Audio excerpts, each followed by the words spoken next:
sense of direction. It's a thing that direction. I do not. It's one of my blind spots. That's so fascinating. You're so artistic and you're so clear about shape. But I guess those are totally different parts of the brain. I think so. I think they must be. I mean, I can kind of like gauge obviously where east and west are by the sun, you know, and things like that. I don't know about that. I don't know. I Maybe recall not. a time Nope. walking No.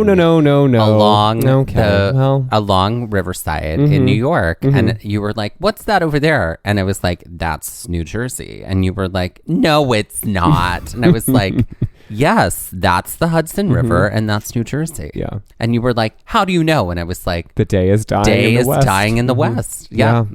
Yep. It is my blindest of blind spots. That's for sure. That's so funny. It's the opposite for me. Oh, I know. And I rely too heavily on you for direction. Most of the time. It's, you know what it was, is I think it was my grandmother when I was really young. She used to not let me fall asleep in the car because she was like, you should always know how to get back to where you came from. And I was always like, okay. And I think just as the trauma response was always like, right turn, left turn, right, all that highway. kind of stuff. Right. And I always knew where I was relative to the beach, relative to my house, relative to wherever. Yeah. So I think that was why. It was MapQuest and Ask Jeeves that ruined it for me. And I never had to orient myself. Like, I wish they had more orienteering, like gym classes. There were some. Orienteering. You know what's funny? It was one time I was with a group of people. It was back when MapQuest was a thing. And we had to go from like one place to another. And they gave us directions that they had printed, but they were like, but the directions are from there to here. So just take them, but you just have to do them backwards. Lies. Like, luckily we had the wherewithal to be like, okay, it says left and that means right here. Right. But not always. Yeah. Not all the time. Yeah. You know? Honestly, though, I think it's the trail that throws me off the worst, because you're like, well, we can go this way and we'll be back there, and then we're going to have to hook a right and then a left. And I'm like, how did you figure that out? And it always throws me off. Even though I can read a map, for some reason that spatial awareness is just lost on me. Oh, that's where I live, is in my own spatial awareness.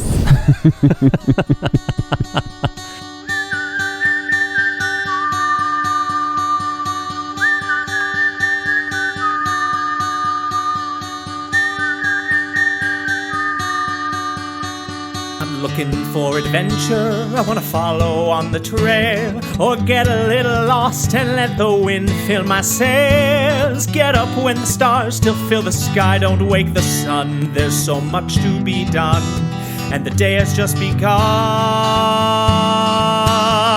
Go where the postcards are real, you can feel, you can open your eyes and open your heart when you gaze at the national park. At the national park. At the national park. Follow you, I'll follow you there.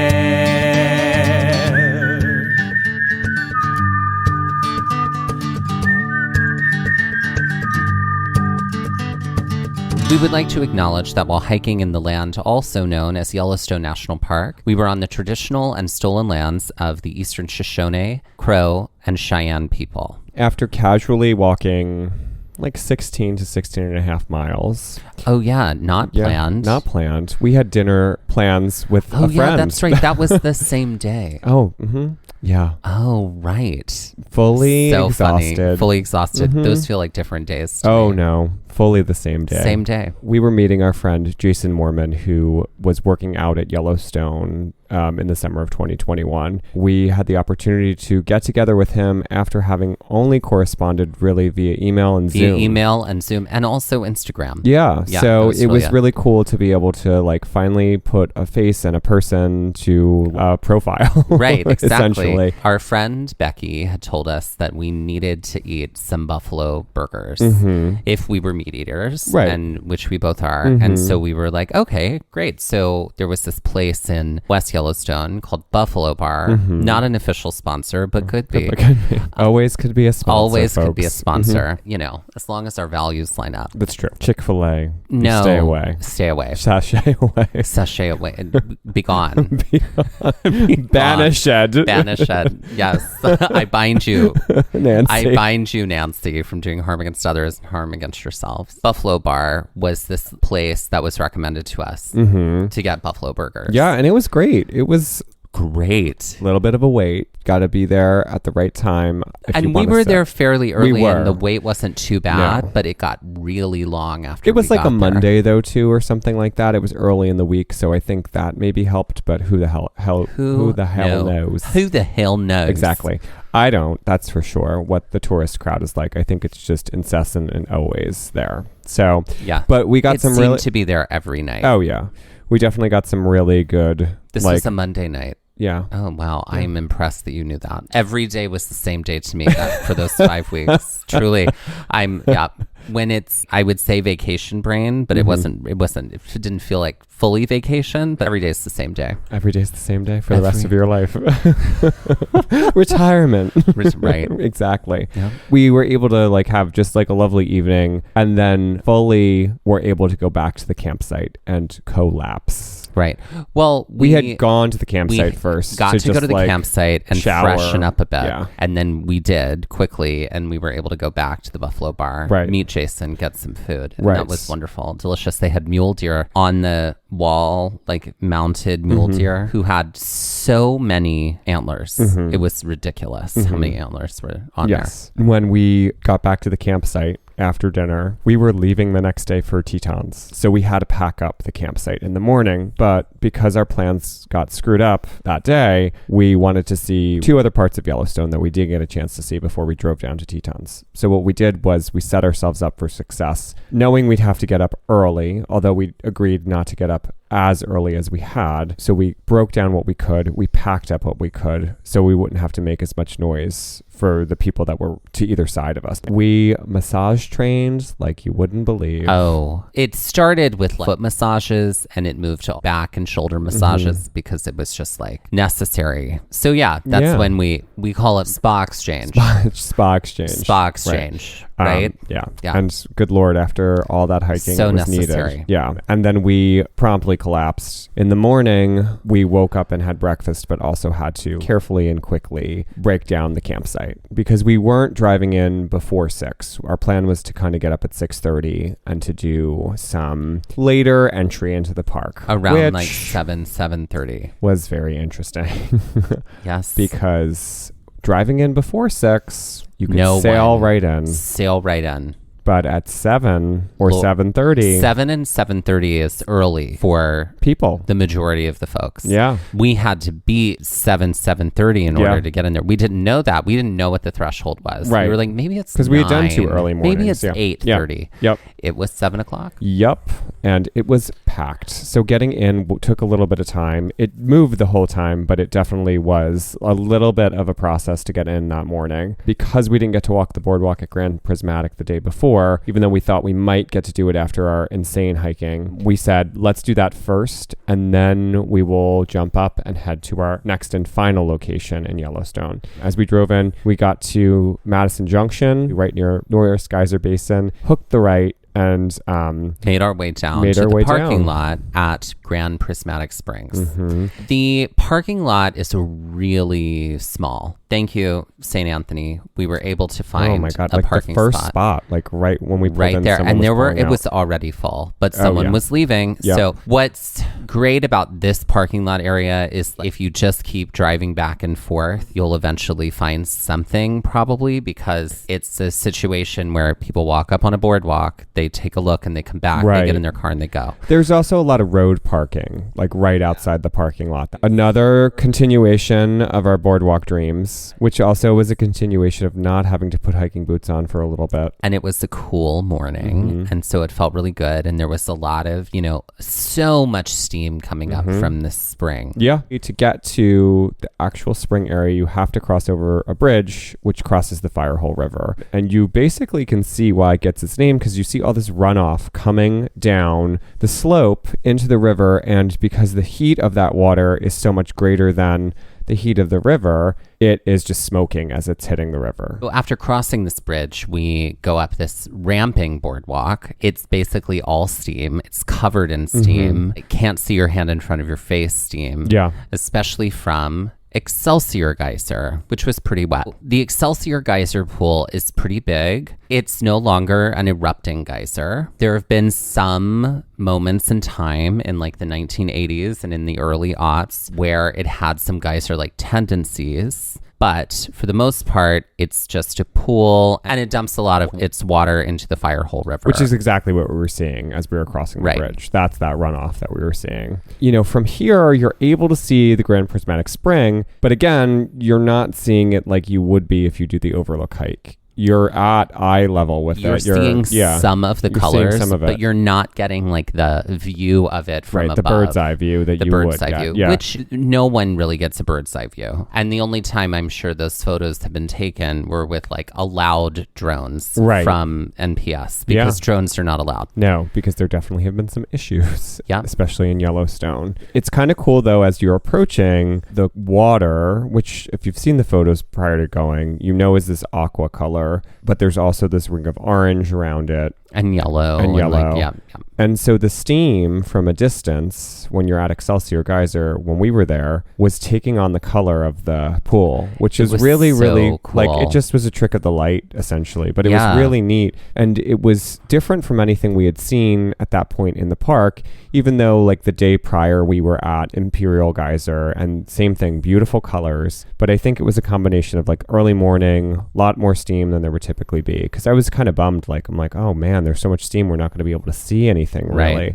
But it sort of definitely took on this beautiful, colorful appearance. It felt like the rainbow. We stood here, we took a bunch of photos. You can't really tell like in the photographs that the steam is taking on the color of the geyser. You can see it a little bit. The spring. Yeah, that's what I mean, the spring. It's not the super clearest in the picture, but it was clear in real life. We were also talking about how all of these geothermal areas in Yellowstone, like the reason there are boardwalks is so that we can get close to them. Right. Because there are these really hypersensitive areas of land right there near all of these features, like these geysers and these springs. And you were telling me about people who were walking on them and like getting arrested and getting fined. I mean, people have done it before. This was like recently, when we got back from our trip, it was in the news even. I think that other people had made very dumb choices, which is dangerous to not only them, not only the landscape, but also to anyone that might have to fish them out should they get into trouble. Like, you're putting other people's lives at risk too. And everything is so clear. Even if English is not your first language and you are a visitor from another country, the signage is very, very clear through pictures and things like that. Yep. And also, most of those signs did have other languages on them as well. They did. It's amazing to me the pattern of behavior that people decide to adopt when it's clear that everybody else is doing one thing and conforming to rules that are obviously put in place for one reason or another. And those people who just need to stretch their legs and be different. Right. But that's so much of society. On the way out, we pass Opal and Turquoise Pool. And this is a big giant loop of a boardwalk. Leads us back to Excelsior Geyser. Right. So like Dusty was saying, it's like you can kind of stake your way out in the parking lot because it doesn't take terribly long to walk this loop. It's not long at all. It's very manageable and very viewable and accessible because it's a boardwalk. That leads us back to the parking lot, which we were able to give up our spot for someone else. Yeah, but also tried not to get hit or run over because it is very busy. Very and buses busy. Are there too, so it is a lot of people. There's a lot of action happening. A lot of things happening. We were able to make someone's day and give them their spot, and we were able to head off to our next and final destination within Yellowstone National Park, which was the Grand Canyon of the Yellowstone. And with that, let's take our first break. We are playing Pentagram. We are playing Pentagram. It's been a while. It has been a while. Pentagram is when you put 5 things inside of a pentagram to summon someone. Who or what are we summoning today? Buffalo Bar. Okay. Well, we're not going to summon Buffalo Bar. We want to create a portal to Buffalo Bar. Oh, I like that. That's a portal to Buffalo Bar, to a place. We want to go to a place. Great. That's what you have to... So we're creating a portal. Okay. It's a spin on... It's a spin-off of Pentagram. It's portals. Portals for mortals. So we're creating a portal to Buffalo Bar. Great. Okay. First thing I'm going to put in is a plaid flannel shirt. That sounds about right. Well, we did have some cowboys behind us. We did. Yes. So what? A cowboy boot? I'm going to put a cowboy hat in. Great. To that. I am going to put in deer antler. Wow. Look at you go. Yes. Yeehaw. So that's 3. I will also put in a picture of Miller. Because I feel like even though, they had a pretty decent beer selection, I do feel like that is sort of the ilk of bar crowd. You know what I mean? Yeah, like it was that kind of place. Yeah, but it was still, there was still a highbrow era. Oh, yeah. It was definitely elevated. It was definitely elevated from like a dive situation. Oh, totally, yeah. And then I'm going to put in a little patch of like a red and white checkered tablecloth. Great. And look at that. We've made it to Buffalo Bar. To Buffalo Bar. We have to make a pretty long drive over to Grand Canyon of the Yellowstone. Because driving from one side of Yellowstone to the other is just a really short drive. Right. A little clipped drive. Yep. This is where we needed portals. Portals. No, seriously. Yeah. That would be great. Yellowstone portals. So this was supposed to be the end of our second day in the park, but obviously we had, some hiking trail mishaps. What we did was decide that rather than this being our first full day in Tetons, that we were going to do Grand Canyon of the Yellowstone early in the morning and then drive down to Tetons after, which actually was pretty great because of where it was in the park. Set us up to just go straight south into Tetons. And it let us see part of a section of Yellowstone we hadn't seen yet. Right, near West Thumb and along Yellowstone Lake. We had looked into the canyon a lot in the 2 days prior because we thought we were going to get there. The North Rim is supposed to be a spectacular view, but more time consuming. And harder hiking. Yes. But no, we didn't want to do that. Oh, no, we were tired. We wanted to do something a lot easier. Still ended up being a 10-mile day. But It did. But the intention for today was to do something easy because we had done something unexpectedly very hard the day before. Mm-hmm. So we decided to do the South Rim Trail, which was easier and had amazing views. Yeah. We arrive in the South Rim Trail. We get to the parking lot and we park and we gear up. Yep. Oh, this was when we saw those other 2 men who were probably queer. Right. In the parking lot. Right. And they too were about to hike the South Rim Trail. Yeah. Our queerdar went off. Yes. Our queerdar. I like that. Queerdar. Yeah. Instead of gaydar. We were also a little confused about where to start because there was a bunch of other people in the parking lot that were going off into a field that had a trailhead that we walked over to and took a look at. And then from looking at the map, again, sense of direction here, Dusty's like, no, we have to go out and walk across the road and the trailhead will be there. It's just innate. It is literally an innate sense of ability. Yeah, because that map wasn't even that descriptive. No. It was also a little misleading. There wasn't like a you were here kind of marker on it. Right. We walked across the road and then we found the entry onto the pathway. Right, which is right before the bridge that's there. Yeah, there's a bridge right there. And so we start walking on it and it's mildly up and down kind of nature trail that's along a river. Yeah, a very rushing big river. As we were walking, we definitely got closer to the river, and it was the kind of simple sort of rim trail that we were hoping that it would be. But breathtaking, incredibly breathtaking. Yeah. This is the kind of rim trail I was hoping for this other day when we were trying to do a rim trail and we didn't get it. Yeah. Oh, I think it was the glacier day. There was a day that we thought we were going to get a nice little walk along a river, and it was not. No, things to come later. It descended really close to the river. We were able to get really close and hear the rushing water in lots of different places.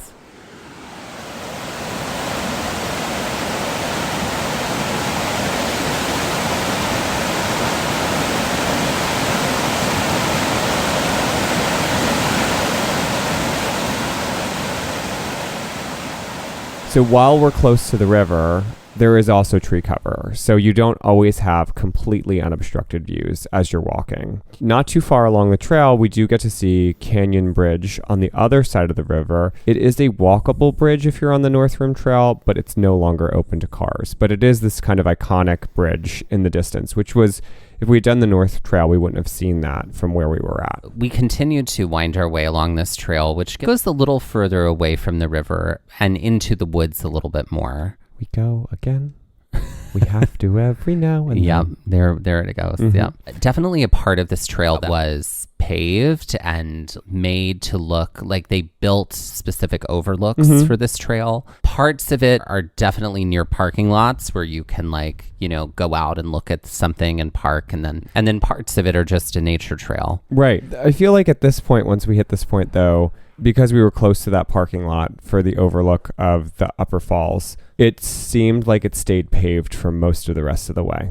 Most of the rest of the way. From that point, from getting on at the bridge and up until the point where we did start to hit paved trail, it was mostly nature, just ground trail. But then it was paved, and the paving just deteriorated the further you went away from the parking lot. But when we get closer, we have to cross these graded bridges. This leads us to the Upper Falls, which is essentially the start of where the canyon is. It's only a little past where we had just seen Canyon Bridge. Now, right when we had gotten onto this trail, we'd seen that guy with the phone, right? Yeah. There was that guy with the phone who passed us. Right.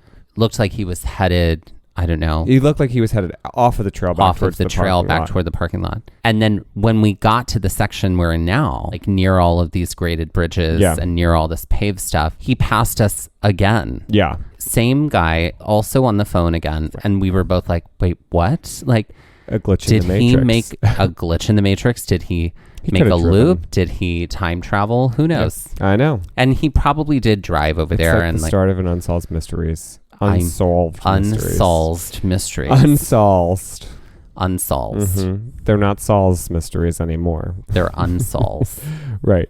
We do get to this point, though, for the Upper Falls overlook, and you do have to hike down a little bit, and you get this kind of perspective of the falls where you're kind of alongside them. So you're not getting a head-on view. You're seeing them, but you're sort of to the side and angled a little at them. And you also get a shot of the canyon, going further away from those falls. So walking by a river suddenly turns into a giant canyon. Right. That river obviously helped to carve. Mm-hmm. But these falls go right into this canyon. Yes. After we spend some time here, take some photos, Dusty has heart attacks for people standing on ledges taking photos. I can't with that. No. Don't make choices like that, everybody. Just don't. We continue on the trail. We do get some really good shots of the Upper Falls as we're going away through the tree break. As we're kind of walking closer to the parking lot where that juncture is to get on, you can actually see the falls a little better than we were able to at the Overlook. Part of the nice thing about the North Rim Trail is that you get, I think part of the thing that's advertised about it is that you get better shots of things. Of that, especially of those Upper falls. Yeah. We basically continue to wind down on this trail. Like I was saying before, as we're getting away from the parking lot entrance, it sort of just starts to deteriorate. It's still paved, but it's not as nice as it was up in that section. No. We kind of dip into the woods a little bit, and then we see the trail, which winds down to Uncle Tom's Trail. Now, this trail, unfortunately, is closed. It was closed. There was a barricade. Yep, and caution tape. Because there was a way to wind down almost to... There's stairs, essentially. The canyon level. Yeah. And then you could go down and then come back up. You'd get a better view of the falls from there. Now, some people... I heard saying, they're like, it's closed, but we went down anyway. Right. It was confusing. And then some people were like, oh, it was a real bummer it was closed. So we weren't really sure as we were approaching what we were going to get. We're such proponents of breaking rules here. Right. So... needless to say, did not go down Uncle Tom's Trail because it was, in fact, closed. Right. The trail itself, if you do decide, if it is open, it's a 500-foot elevation decline with switchbacks and 326 metal stairs, which you then will have to climb back up. So if that's something that throws you, and I know it throws you. Now, let's talk about where we were emotionally on this day and this moment. A part of me inside rejoiced seeing that this trail was closed, because while it would have been awesome to go down, part of me was like, I do not want to climb back up. Like we were so exhausted from yesterday. And while like we were awake and we were doing this exhausted. Yeah. Because we were now hitting this body tired, this threshold of like, we've just spent almost 3 straight weeks hiking almost every single day, and our bodies are so done. Right. And we still had more to do. Oh, yeah. So we had anticipated Yellowstone being a less of a hiking destination for us. Especially because we knew Tetons was going to be big. Because we knew Tetons was going to be serious, and Yellowstone proved us wrong in that we hiked so much Yellowstone. We did. Including this day, which we are far from done with at this point on the trail. Yeah. We keep walking through the deeper woods. We can hear more waterfalls. There's definitely the sound of rushing water going over the edge of something. Eventually, what happens is the woods just open up. I mean, I don't think I had words. Oh, yeah. And I also, if I did, was smack talking the Grand Canyon. Because this was a spectacular view, unlike anything we'd ever seen. And I realize we've said that a lot about things, particularly in Yellowstone. But this view was so special and is really not to be missed. And what were we looking out at? Yellow brick canyon wall. That was like, there were hoodoos, there were like rock slides, there were just all the colors of, it just was so spectacular. And this was our first real solid view of Grand Canyon of the Yellowstone, this moment. It is something that is magnificent and not to be missed. I think for me, the geothermal features were breathtaking and amazing and really, really cool. But this was just stunning in a way that those things weren't. And so it was nice to see this in a space that's known and has so many geothermal features, to see this it's a canyon. We've seen so many canyons at this point in our journeys, but this was just so different, and it was so beautiful. You are on a trail here, but it gets pretty wide, so you can sort of mill off the trail a little bit. And some people do that and get close to the edge and take pictures. I am afraid of ledges. So this terrifies me to no end. I am terrified of ledges. There were definitely people getting very close to these ledges to get photos, and I was not about that. Yeah. We were about stopping like every few feet just to view the canyon from a different vantage point, because it changed so often. And this is also where the trail changed a lot. In a very short span of time, it was paved, or it was regular, just like earthen trail. There were some small boardwalks that we walked over. Sometimes we were close to the edge, and sometimes we ended up not being so close to the edge at all. And then, the other thing is the colors and the textures and the sounds that we got to experience here were just magnificent. And the radiance of the sun against everything, too. It was kind of the perfect time of day, because now it was probably closer to 9:30 or 10 a.m. Yeah, I think so. Around there. Yeah. Where we were seeing all of this. This trail that we're on eventually brings us to a place called Artist's Point. Right. We walk through a giant parking lot. And Artist's Point was the place where a lot of people drive to look at, right? So the South Rim Trail covers all these different spots where you could drive, or, as we were doing, we were walking. And this was sort of the last driving destination along the trail to see the canyon. On the South Rim Trail. On the South Rim, yep. Yes. Artist's Point is basically a very big, like, terraced area. There's like a lower terrace, and then there's an upper terrace up some stairs. And honestly, the view from the lower terrace, if you're afraid of heights, was so much better than the upper terrace. Yeah, and the upper terrace was fine. Yeah, I went up there. You get a view of the upper terrace of the canyon away from the falls, downriver. So you're getting that. Still incredible, but I was just as impressed with that lower terrace area. On the map, you can see on the map that Artist's Point is not the furthest point out. No. There is one other sort of destination point out, but Artist's Point was the penultimate stop. Right, exactly. We get to spend some time here. We definitely tried to There were a lot of crying children here. Yes. I felt really my heart went out to all of them. Yeah. But yeah.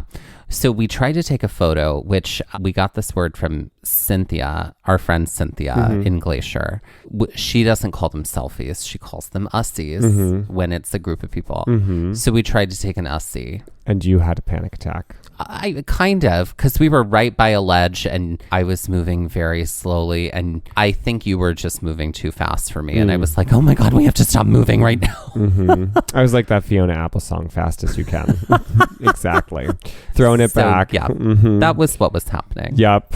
Panic aside, we got to take the canyon in some more from here. Lots of people still trying to be COVID sensitive, still trying to keep distance as much as possible. As in we were, not everybody else was, but we were.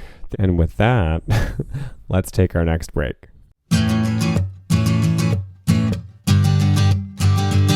Ladies and gentlemen, please welcome to the stage Bertha Venus. Bertha Venus. Bertha Venus. I full on cackled when this came to me. Yes. Because it's good. It is. It's a reference to that famous work of art and also event in mythology. Right. Like the birth of Venus. Yep. You know, cut off someone's penis and throw it in the ocean, and from it, oh yeah. What? Oh, yeah. Is that how Venus was born? Yeah. Oh, this is the mythology.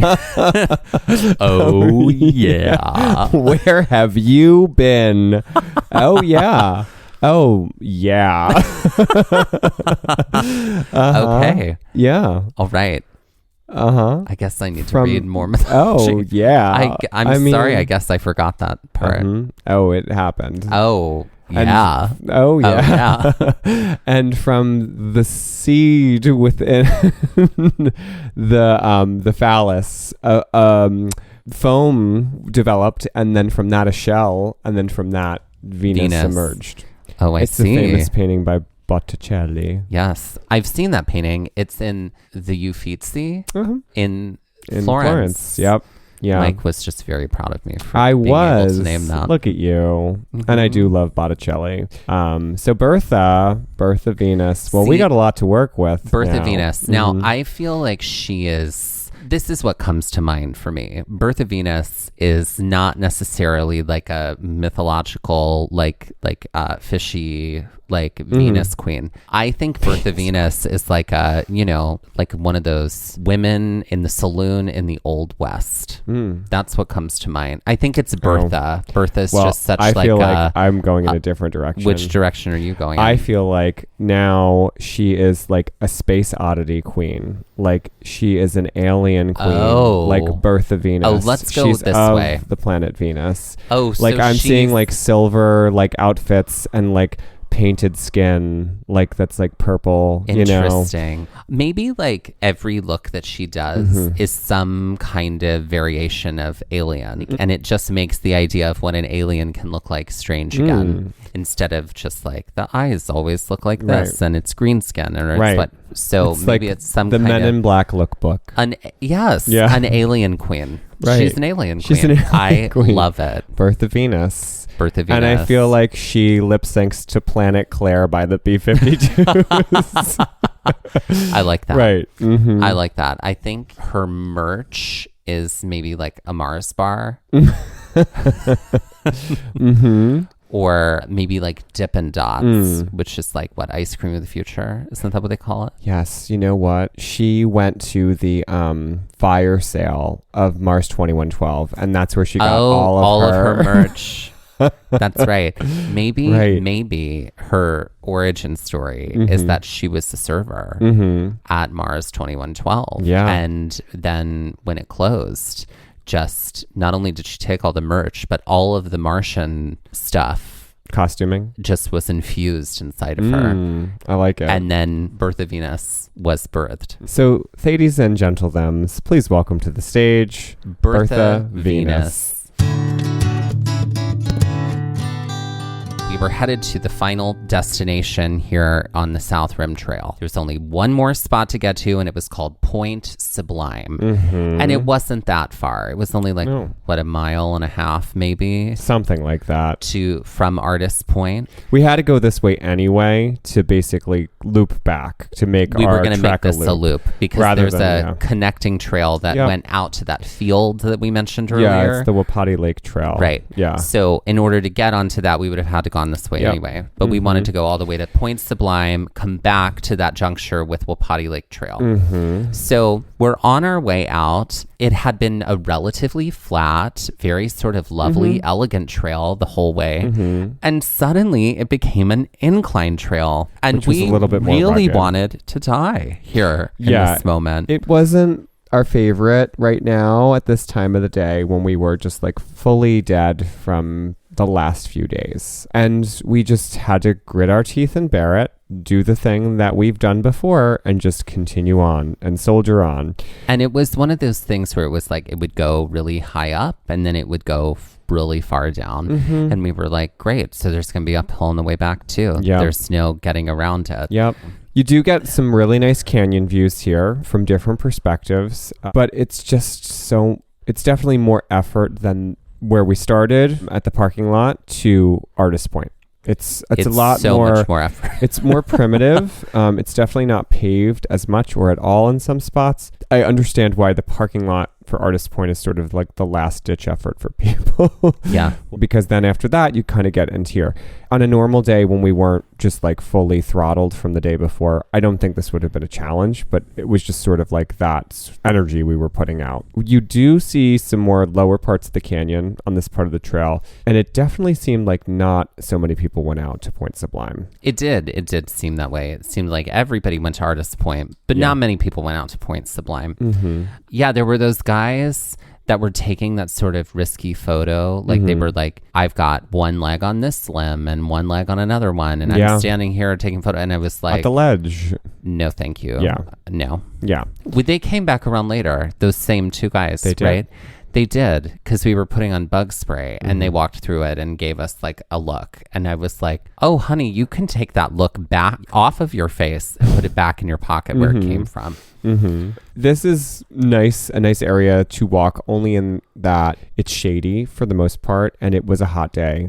We were in Yellowstone in mid to late July, and it was sort of very, very warm there at this time of year in the daytime, not so much at night. This does give us some nice cover as we're walking. So we do eventually pass that trail juncture. Yes. And when we pass the trail juncture, we make note of it. We're like, okay, we're going to have to head off over that way later. We continue on, and it's like more uphill and more sort of agony at this point.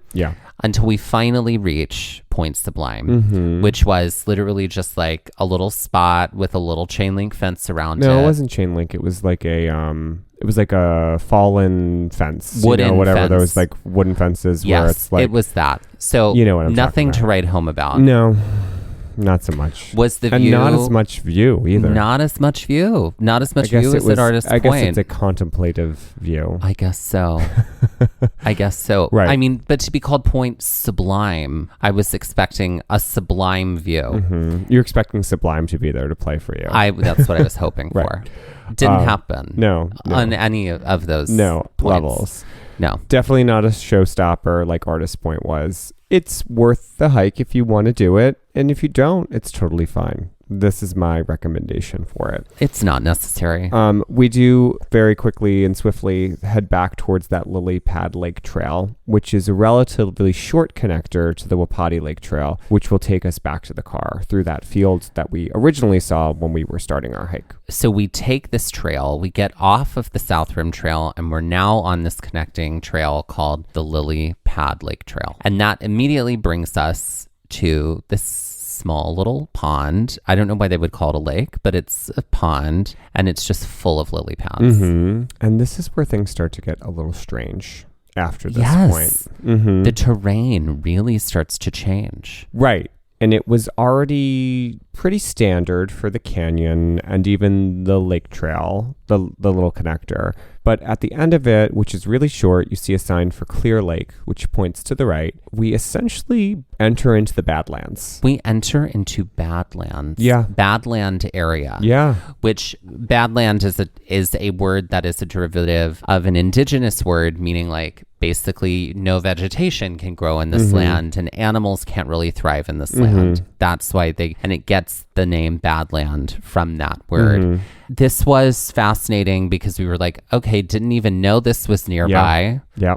There's like a green lily pond right there. Yeah. And then next door to it, literally, is Badlands. The Deadly Desert. The Deadly Desert. Yeah. Right. Yeah. So we're walking through and we're like, okay, so there's this place called Clear Lake. Is this like an ironic title? Right. Like, is the lake actually just not here anymore? And that's why it's called Clear Lake? Right. Like, we're winding through these Badlands and like now we're in fully exposed sun and it's super hot now. It sort of felt like you were going to get gravel for your yard. Like it felt like one of those places. Like one of those places where you would kind of pick up gravel or stone, like a mason yard, basically. Right. It's sort of like we had entered into the back lot here, which was kind of strange. There are some geothermal features that we see. There is like sort of like a kind of muddy lake that's there. So we're like, again, is maybe this ironic? This is Clear Lake. Clear Lake. I mean, that's what we were thinking. We did run into some person, like a woman. One woman. Yep. Who was like, well, enjoy this.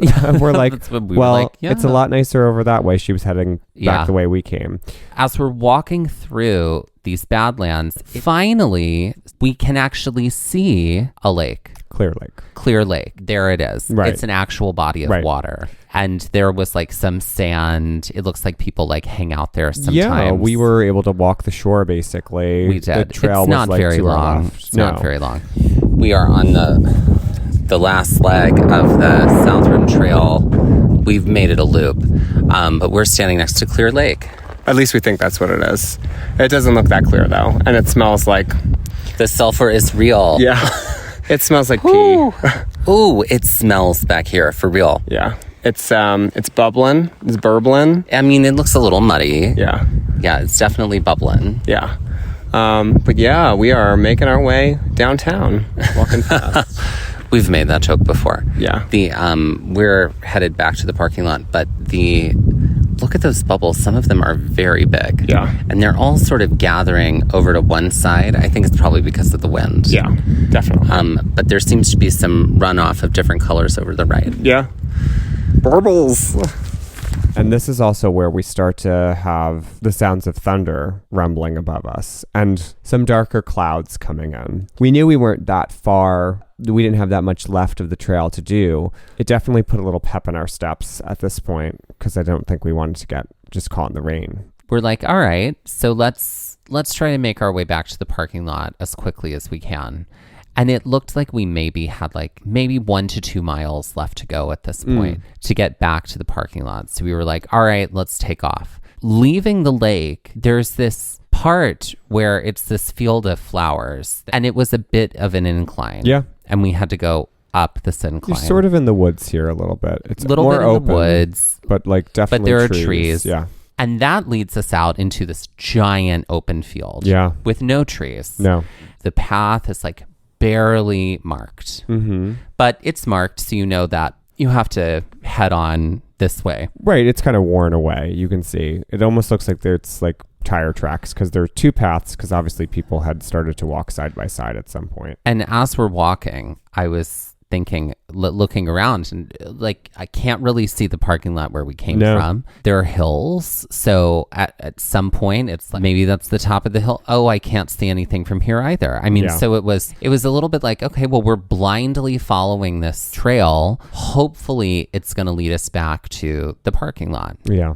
Luckily, it eventually does. And as we get a little closer, we run into this family who is definitely confused about where the picnic area is because the parking lot we parked at was a picnic area parking lot. And so we're walking back in and they're carrying like a cooler and a blanket up into this field. It looks like the mom is very excited to have a picnic. Yeah. The daughters...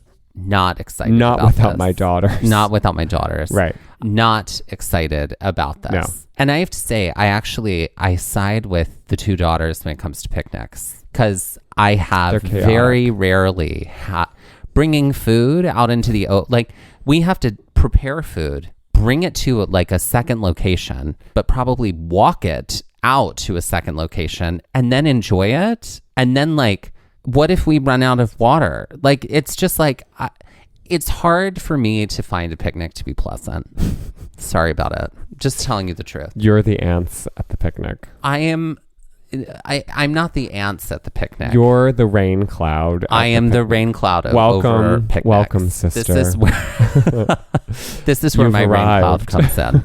When people are like, wouldn't it be great to go like have a picnic? And I'm like, life is not a photo shoot.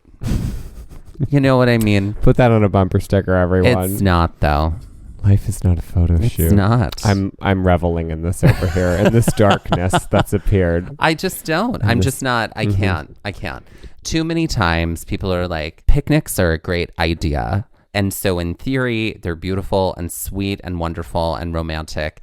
And then when you actually get to the action of it, it's like, it's terrible. Nothing ever good comes of it. It's like, there's not enough food. There's wind. Things are blowing everywhere. And it's like, well, you know, I've tried to set my cup down and now it's spilled. And now it's all over the sandwich. And like, no, it's a no from me. But do you like picnics?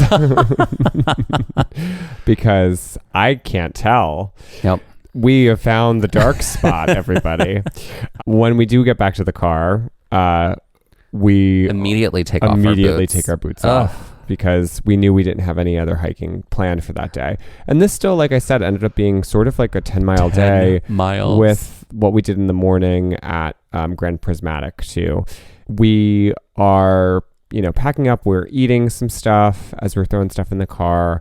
We leave the parking lot. On the way back, prior to Dusty's like schism about whether picnics were good or not, I was saying, so when we leave here, we have to make a right out of the parking lot and then a left. And I was like, I'm pretty sure of this. And I said, no, we have to make a left out of the parking lot, go down to over the bridge to the end of the road and then turn left. Yeah. And you were like, no. Absolutely not. And I was like, because I drove in. You drove in, and I was like, okay, fine. Let's go your way.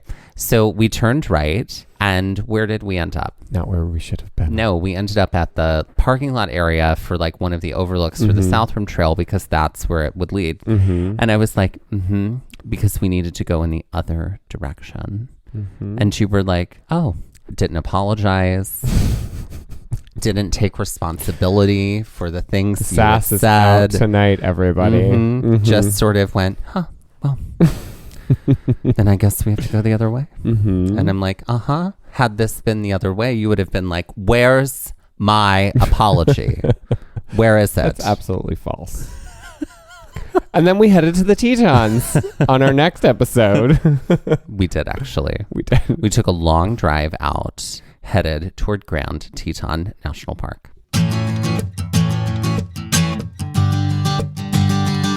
Someone is being a sourpuss this evening. Yeah, somebody. And her name is Dusty Ballard. Sour about picnics, sour about this bitch. Wrong for other bitches. Wrong for Jenna. It's the 30 Rock reference. This is not a 30 Rock podcast. But it could be. But it could be very easily. Yep. And Forward then we'll and have backward. a true Beverly Hills podcast. Yep. And the Clue podcast too. Oh, don't even get us started. Gaze on Clue. Gaze at the Clue. Okay. Let's put the South Rim Trail on the Karen Stone scale. We're going to have to do everything that we did. But I feel like the score would be different if it were only to Artist's Point and back. But we're going to put this whole loop. The whole loop, I would say, is a 6. Okay. For I was me. going to say a 5. I felt like very middle of the road for it. Would have been like a 3 for me. No, it would have been like a 4 for me without Point Sublime, without that trek out there. Because everything else was not too bad. Gravy. That's fair. I feel like it just felt middle of the road. I think if we weren't as tired too, we would have been a little less bitchy about it. But, we can't have it all. Can't have it all. So that's an 11 out of 20 Karen Stones. And now let's end this episode like we do all of our full-length episodes with some Jeopardy-style trivia. Mike, why don't you start with your category? Great. My category is called Artist Point. This is all about art tools and also some techniques that involve points. Great. I'm ready. So for 100, the points of this common art tool can be described in letters and numbers, 2B, HB, 4H, H, and so on. The classification relates to the softness or hardness of the material. What is a paintbrush? Incorrect. No. What is a pencil? Oh, didn't know that. Yep. Okay. 2Bs, anything in the B range is softer, anything in the H range is harder. Oh, wonderful. Varieties of pencil. All right, for 200. The point of this ceramics tool is sharp enough to trim a vessel on the wheel, as well as act as a great cutting implement for any projects that are being built by hand. Its name is similar to an item that may hold the hem during sewing. An item that may hold the hem? The hem. Like if you're hemming something, okay, what item would hold that hem in place as you were sewing? The thread? No. What would hold it in place? It's an item. Several items might actually be used to hold a hem in place. A pin? Yes. Oh, it's a pin? What is a pin tool? A pin tool. Yes. Oh, okay, great. I would have said the hem is technically like the thread that has connected the fabric. Mm-hmm. Like the pin holds the folded fabric in place so you can put the hem in. Does that make sense? It does. But we got there. Oh, we did. Pen tool. Pen tool. Great. For 300, this tool in Adobe Illustrator is great for plotting points in order to create shapes, and it shares its name with a common writing implement. What is a pen? That's correct. What is the pen tool? The pen tool. See what I'm doing here with points? I see what you mean. Great. Everything has a point. It's true. Great. This point isn't a tool so much as it is the point that all orthogonal or diagonal lines would converge to in a drawing that is in perspective. What is the vanishing point? That's correct. I love drawing with that. Mm-hmm. And for 500, the points on this printmaking tool are usually U or V-shaped, which allow for a strong graphic quality, even though the name of the tool implies that it might be used to trim a type of cheap kitchen or bathroom flooring. Okay, are we talking about linoleum? We are. Is there is linoleum in the name? It is. Is it a linoleum point tool? To trim... linoleum scissors. No, you're so close, though. Linoleum blade? It's a linoleum cutter. A linoleum cutter. What is a linoleum cutter? I feel like I should get points for that. You don't, because I said trim so emphatically and boldly. So no. But you did pretty well. But welcome to the stage, linoleum. Linoleum. Linoleum. Mm-hmm. Mm-hmm. Also, sunny disposition is one I just thought of. Oh, that one's very good. Mm-hmm. And sunny disposition. That's the artist's point. I like that. Mm-hmm. I like that. Okay, are you ready for mine? I am. So my category was inspired by Artist's Point, and it's all about artist tools. I'm kidding with you. I was unfazed by that. I was okay, whatever. I know. Hasn't happened. Still hasn't happened yet. Okay. So go with me on a journey here. Okay. I really love this category, and I'm very proud of it. The year was 1945. The year was... I was at home in Minnesota. The year was 1967. Eisenhower was in office. Okay, so the title of... That's not right at all. The title of this category is called Wait, Where? Okay. And I was inspired by the fact that the Yellowstone National Park has a place called the Grand Canyon of the Yellowstone, and how easily it could be confused with the Grand Canyon. Mm-hmm. So this whole category is going to be someone calling someone at an airline to help them try to get a ticket because they have ended up in a place where they're not supposed to be. Got it. And they need to get a ticket to a place where they are supposed to be, But because the names of the places sound so similar and sometimes even rhyme. Got it. They have ended up in the wrong place. Like Austin and Boston. So here we go. No comment. For 100. Hi there. I seem to have made a wrong turn somewhere. I'm recreating Liz Gilbert's Eat, Pray, Love. I've already been to Italy and India, but now I seem to be in the capital city of North Carolina. Can you help me get to where I'm supposed to be? So you're naming two places. Raleigh. So they're in Raleigh, but they want to get to... Oh gosh, where else did she go besides India and Italy? Taking your gay card for not remembering the Eat, Pray, Love trip. This was where she went to love. It's okay. Toys R Us. What is Bali? Oh, Bali. Raleigh and Bali. Raleigh and Bali. For 200. Hi there. So I'm supposed to be presenting at South by Southwest, but I'm currently standing on the Freedom Trail looking at Paul Revere's house. Could you help me get to where I'm supposed to be? What is Austin and Boston? Correct. Also the plot of Road Trip, the movie. There you go. With Tom Green. For 300. Hi there. I'm so sorry to bother you. I think I ended up in the wrong place. See, I wanted to be touring the Acropolis, but instead I'm in this city in southern France. What is Greece and Nice? Correct. Okay. You did it. All right. Acropolis, you might think Athens. I had to like mentally math my way through that.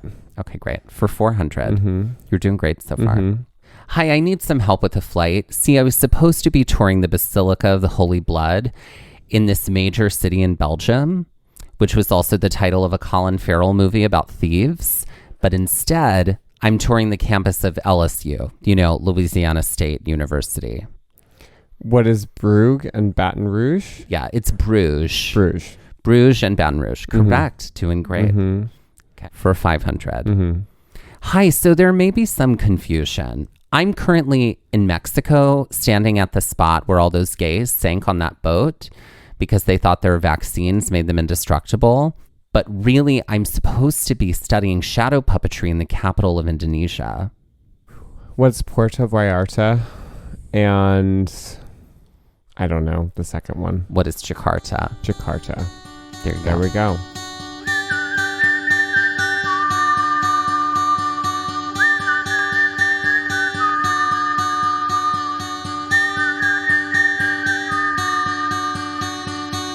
This has been Gaze at the National Parks, the podcast, and we're here to remind you to hike early and hike often, and that adventure is always out there. Gaze at the National Parks was created and is hosted by us, Dustin Ballard and Michael Ryan. To see images of this episode, follow our Instagram at Gaze at the National Parks. To contact us, email us at gazeatthenationalparks@gmail.com.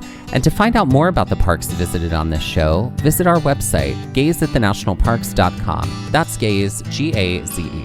All original artwork featured on Instagram, on our website, and in the Gaze Shop is by me, Michael Ryan. All original music was written by Dave Seaman and performed by Dave Seaman, Mariella Klinger, and Sean Sklios. Our music producer is Skyler Fortgang. This episode was edited by me, Dustin Ballard. We would also like to acknowledge that while recording this episode, that we are on the traditional and stolen lands of the Lenape people, also known as Ocean County, New Jersey.